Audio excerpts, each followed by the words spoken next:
안녕하십니까. 저는 대한항균요법학회 김신우입니다. 대한감염학회와 함께 이 영상을 만들고 있으며 질병관리청의 지원으로 만들었습니다.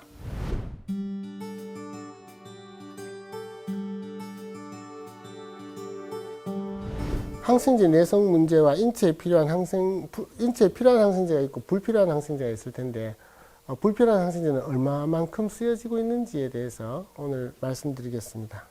항생제 내성 문제는 1편에서 강조를 드렸고요. 항생제 내성 문제를 일으키는 데는 항생제가 사용되기 때문에, 우리가 어떻게 보면은 교통사고가 차가 있기 때문에 발생하고 학교가 있기 때문에 발생하는데, 그렇다고 해서 차를 없애거나 학교를 없앨 수는 없듯이 항생제 사용을 없앨 수는 없습니다. 항생제 사용을 하면 어떻게 보면은 반대급부로 항생제의 내성, 세균은 우리가 통제할 수 있는 대상이 아니어서 자기들도 살아남으려고 저항하려고 하는 것이 내성입니다. 그 항생제 내성 문제가 심각해지고 있고, 그 중에 꼭 필요한 약은 써야 되겠죠. 그러나 불필요한 약도 있을 텐데, 그 불필요한 약은 왜? 염려가 되니까 좋겠지 이런 생각으로 쓰게 되겠죠.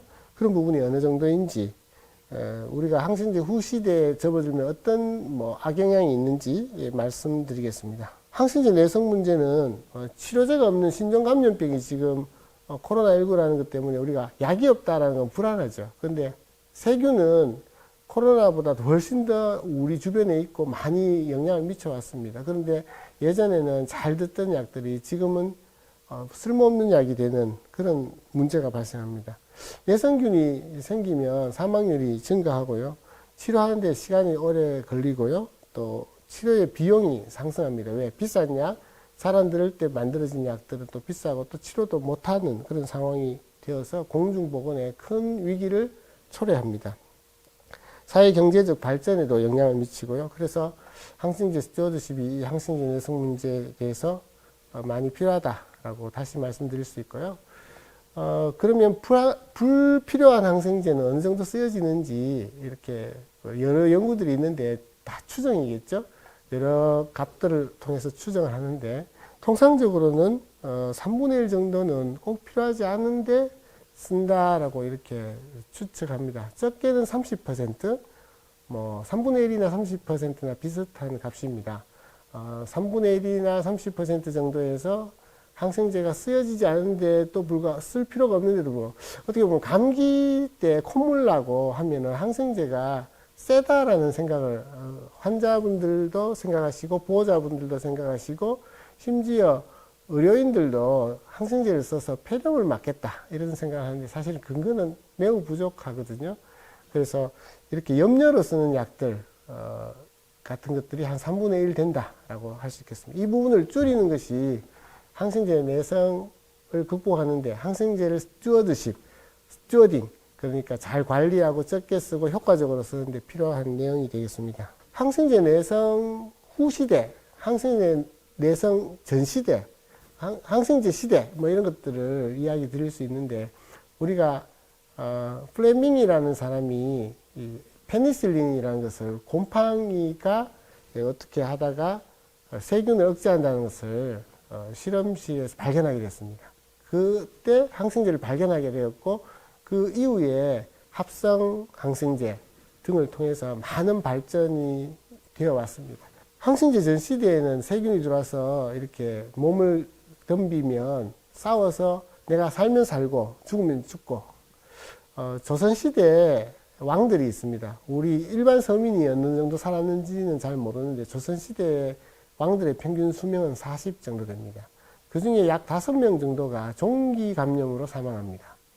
우리가 그게 항생제 전 시대라고 할 수 있습니다. 항생제가 없던 시대에는 세균이 덤비면 어쩔 수 없이 무력화되면서 사망하게 되겠죠.